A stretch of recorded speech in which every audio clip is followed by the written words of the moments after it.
Genesee residents since 2018, and this is actually our third recital that we have done here in Genesee. I think the first one was in 2018 or 19 or 20, yeah. And then there was a couple years break because we had a child, and then we had another child, and so now they're 1 and 3. And you're clapping because you don't know. they're wonderful, Bill and Rose. Yeah, so they're old enough now that we're starting to get back out there with these recitals. So yeah, and it is 7:05, so they should be getting ready for bed right now. Putting themselves to bed tonight.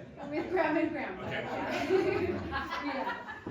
So that was Autumn Leaves, wonderful Johnny Mercer tune from 1950. It's actually an arrangement he did on the original French song Les Feuilles Mortes, or the Dead Leaves. That is one of the most recorded songs of all time. There are over 1,000 commercial recordings of that, so like no pressure. Yeah. That's actually less pressure, honestly. I mean, a lot of those have to not be very good recordings. I think so, yeah. When we were putting this recital together, we knew the date would be in October, and we thought, let's do something on a theme of autumn and fall, and it was really, really fun to put this together. So we have a great program coming up for you of fall-themed repertoire, a bunch of jazz standards like what you just heard, also some classical tunes as well, and a little bit of musical theater in there. So coming up next is a tune called Autumn in New York. And this is actually the, raise your hand if you've heard it or know it. Yeah, so, that's good, that's good. No pressure. An old Vernon Duke tune, and this is actually the oldest piece on our recital tonight. It's written in 1934. It evokes a certain kind of like anticipation mixed with heartbreak that you might have if you're walking around New York in autumn. It doesn't look like Genesee here. You're not looking at the beautiful aspen leaves. You're looking at the buildings and the sidewalks and things. So this is Autumn in New York.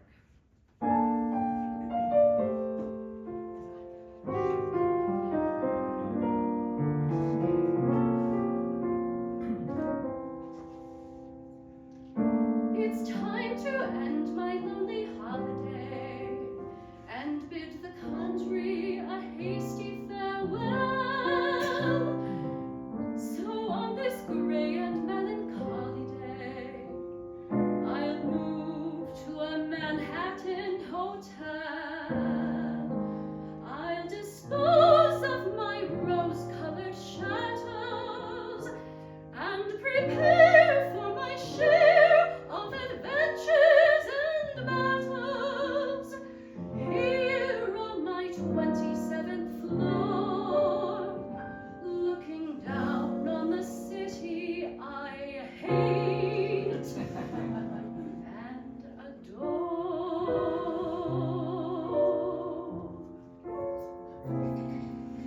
Autumn in New York, why does it seem so inviting?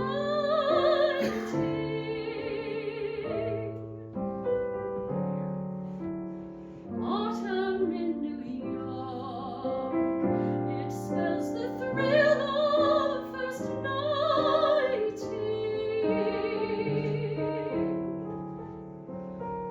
Glittering crowds and shimmering clouds in canyons of steel.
John just said, I was just going to go into the next one, but that bears absolute repeating. He said, those tunes have a verse. Most people know Autumn in New York from... But there is that whole introductory thing that we did, and in fact, there's a misprint in the music, and we had such a hard time figuring out what the misprint was because the verse has never been recorded. So now we know. Okay, pretend I never said any of that, and then we went into this cold. Here we go.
My first time talking tonight, so imagine that. You've heard a lot already.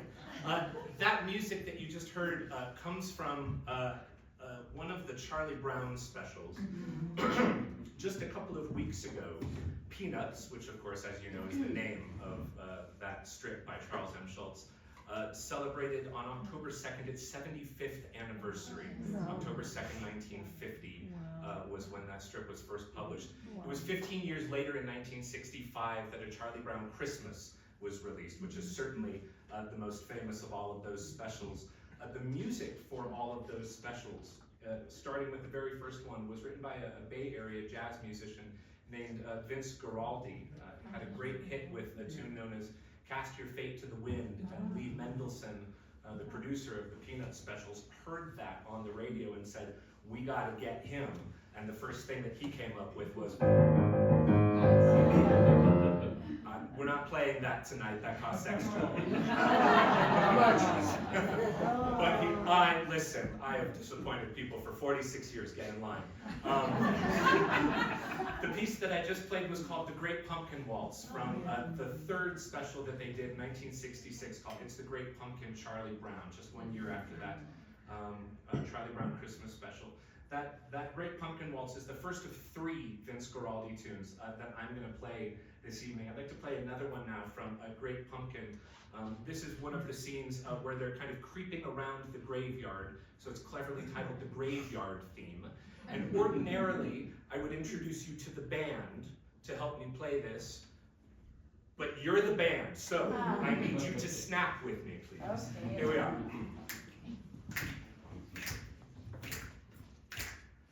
You gotta be louder and stronger than that. We've got a 3-year-old who will be mad at all of us because we can snap. All right, here we go. This is the graveyard.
Warren. I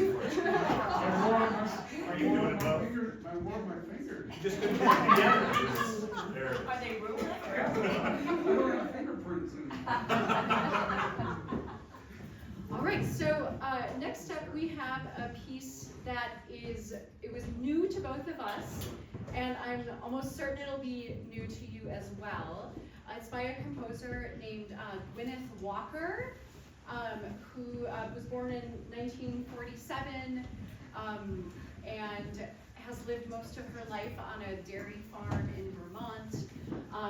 But we discovered her when we were putting this program together and like literally just Googling music that has an autumn theme to it. And we came across Gwyneth Walker, and she wrote this song cycle called Morning's Innocent in 1993. And they're on the poetry of May Swenson, another poet that was brand new to us, but wonderful. And this piece is called In Autumn.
maybe 10-minute pause or so that you can refill, as I said to Deb earlier today, your liquid applause. You know, the first number that we did this evening, Autumn Leaves, which of course one of the great tunes of all time and one of the great lyrics of all time. Angela mentioned that was written by Johnny Mercer, who was a fantastic singer and songwriter, but certainly one of the greatest lyricists that we ever had. And when Johnny passed, over 40 years ago now, more like 50 years ago now, his widow had a whole stack of lyrics that he had written and that had never been set to music. And she was trying to figure out who to give them to. And when I tell you that, I'm going to tell you who it is, and it will elicit a laugh, and then I'll give you a little bit of context. The person that she gave those lyrics to was Barry Manilow. And the reason that she gave them to Barry Manilow was because long before he was a punchline, which he does not deserve to be, but long before he was a punchline, Frank Sinatra very famously said about him, pointing a bony finger at him, "He's next."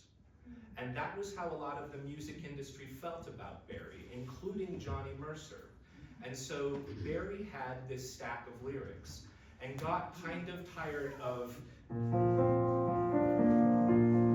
nothing against Mandy and nothing against even now and all of that, but you know, there's only so many ninth chords that you can play before your soul leaves your body. And so in 1984, Barry decided that he wanted to record an album that was about his first true love, which was jazz. And he recorded an album called 2 AM Paradise Cafe that is one of the greatest albums that you have never heard. It is a jazz album through and through with really phenomenal guest artists throughout. And you've got Jerry Mulligan playing sax, he had Mel Torme come in and sing, he had Sarah Vaughan come in and sing. These people don't come in just for the check doesn't hurt.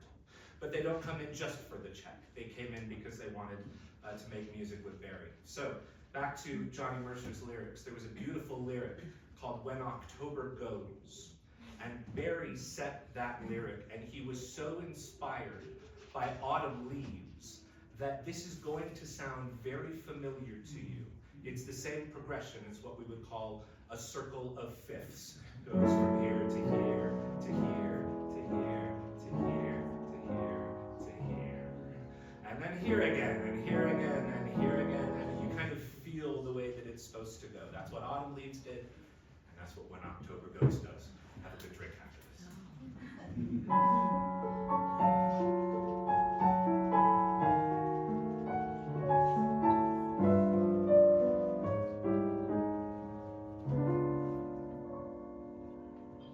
And when October goes, the snow begins to fly above the smoky roofs. I watch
Third and final for all two. Anybody know which one that was? That's pretty obscure. It comes from the 1973 special cleverly titled A Charlie Brown Thanksgiving. Yes. I don't know how many there are now. I think it's definitely in the teens. Like we're not far away from like a Charlie Brown Arbor Day. You know, it's on its way. So keeping with our fall theme, we go back now to 1937. A really beautiful song, which is essentially about nostalgia. There's something about hearing a song about nostalgia from a time that we tend to be nostalgic for.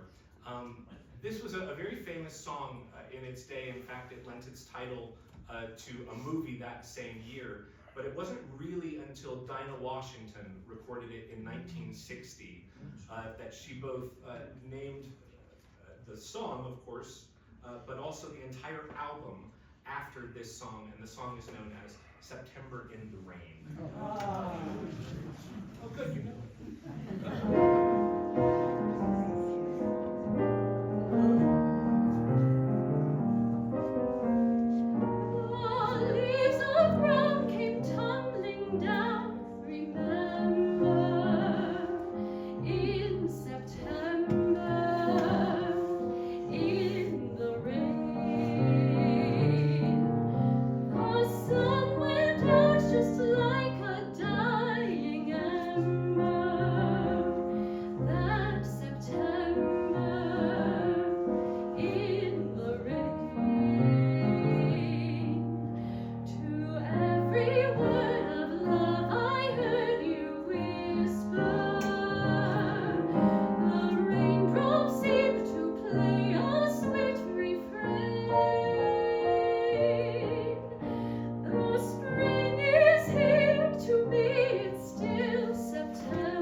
Up next is a song also named September, but it's quite different in every way.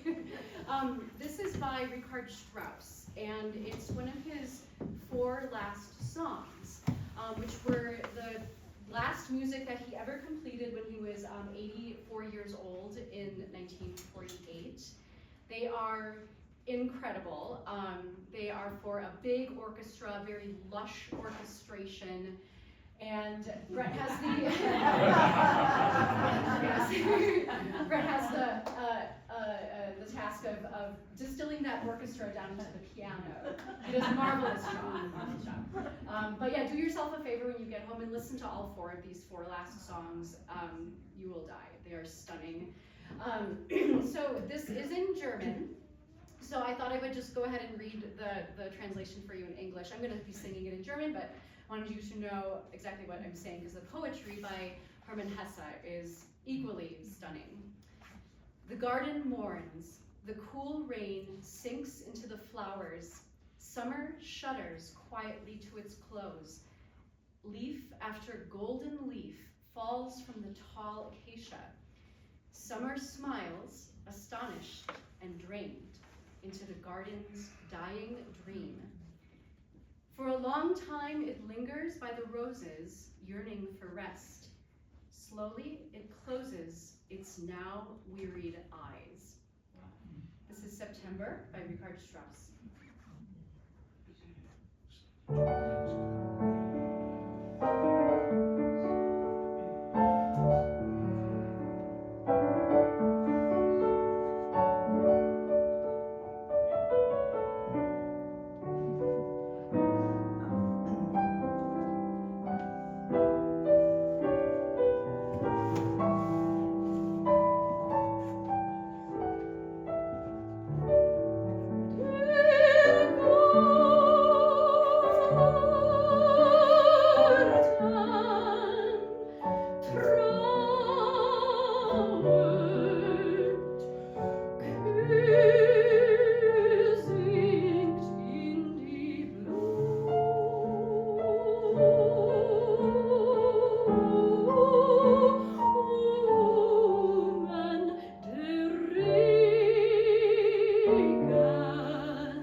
piano, and there are benefits of playing on a digital piano, which is that you can fade yourself out. So I can't really do a fade out as well as I just did. I heard some whispers at the beginning. Who knows what that was from? Halloween. Halloween, yes, indeed. From the 1978 film Halloween, Jamie Lee Curtis's film debut film, the character Michael Myers, of course. You know, the mask, the whole 9 yards. What can I tell you about that? The director of that film, John Carpenter, was also the composer of that film's score. This would be like Steven Spielberg writing his own score for each. I mean, I think we're glad that we have John Williams, but John Carpenter, as iconic a music as you get, that's the theme from Halloween. A couple of sort of Halloween-related tunes now, both of which sort of are tangentially related to Frank Sinatra. The first of which comes from a 1940 musical that I got to know, I'm sure the same way that many of you did, through the 1957 movie. The musical is by Rodgers and Hart and is known as Pal Joey. And the 1957 film, of course, stars Rita Hayworth, Frank Sinatra, and the great Kim Novak. Now, the tune that we're going to do for you, which is known as Bewitched, parentheses, bothered and bewildered, out of parentheses, am I, that was sung in the film by Rita Hayworth. Well, it wasn't sung in the film by Rita Hayworth, was it? It was dubbed by someone. But there it was. But Frank did record this in 1957. In fact, Frank recorded Bewitched a number of times. You know, for those of you who were paying attention back in the 90s, right before Frank passed, he recorded a number of duets albums. And this tune, Bewitched, he recorded back in 1994 on Duets 2 with Patti LaBelle. This is not Patti LaBelle, but this is Bewitched.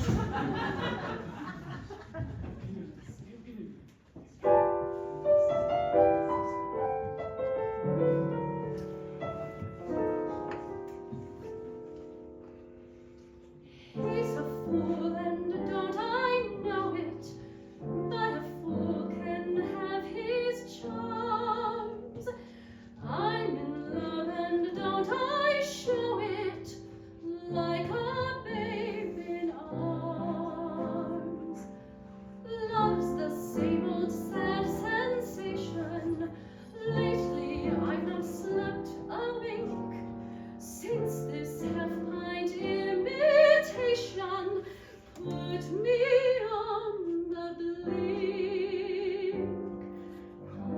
I'm wild again, beguiled again, a simpering, whimpering child again, bewitched, bothered and bewildered am I.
well. Sorry.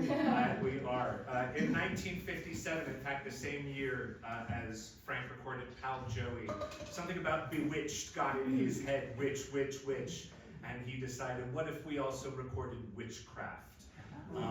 Witchcraft, great tune, 1957, recorded it again in 63, and then he recorded it again on one of those late duets albums in 1993 with Anita Baker. If you're my age, which I hope you're not, but if you're my age at 46, you may have first encountered this music through the 1988 film Who Framed Roger Rabbit. Anybody remember Who Framed Roger Rabbit? Yes. The sword gets pulled out at the end, and the sword, instead of being a weapon, it's Frank Sinatra, and he sings it. So anyway, this is Witchcraft.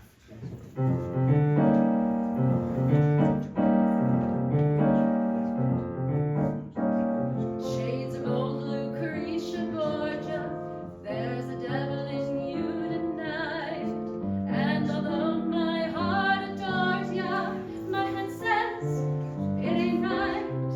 Right to let you make advances, oh no. Under normal circumstances I'd go, but oh, those fingers in my hair, that's like come hither stare, that pricks my conscience bare, it's witchcraft. And I've got no defense for it, the heat is too intense for it, what good would common sense for it do? 'Cause it's witchcraft, wicked witchcraft, and although I know it's strictly taboo, when you arouse the need in me, my heart says yes indeed in me, proceed with what you're leading me to. It's such an ancient pitch, but one I wouldn't switch, 'cause there's no nicer witch than you.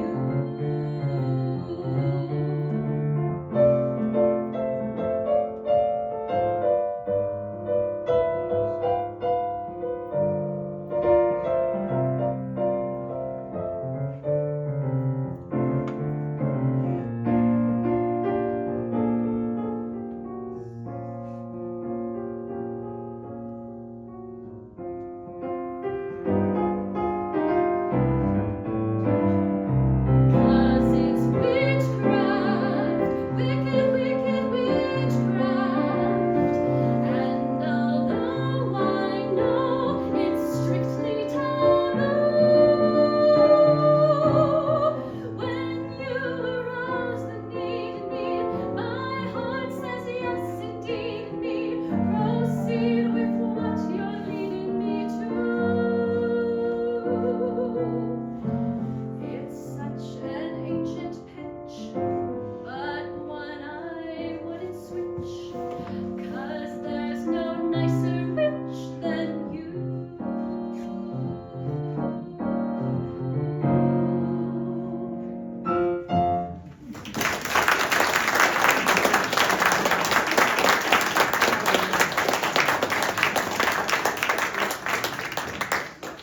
We have one last song for you tonight. This is, I'm very excited to sing this for you. I don't know if you're also excited to play it, I'm sure you are, but Thrilled. thrilled. It's yeah, right. This is from a musical, Jekyll and Hyde. Anyone seen it or heard it? Yeah, a couple of you. Yeah, it's from 1990. Music by Frank Wildhorn and book and lyrics by Leslie Bricketts. And it's the Jekyll and Hyde story. And this is actually originally a duet in the show, sung by Emma and Lucy, who are both in love with Jekyll. Well, one of them's in love with one, and one of them's in love with the other. Yeah, it's a little, yeah, because Emma doesn't know about Hyde. but Lucy knows about both of them.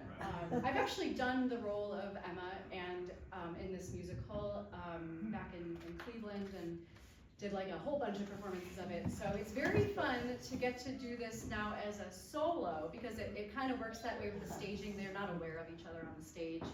And also, Brett would not agree to sing Lucy's part. I know.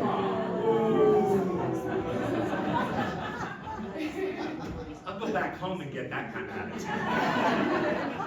So thank you all so very much for being with us tonight. It is such a real pleasure to share this music with you, our neighbors. And this is In His Eyes from Jekyll and Hyde. I sit and watch the rain and see my tears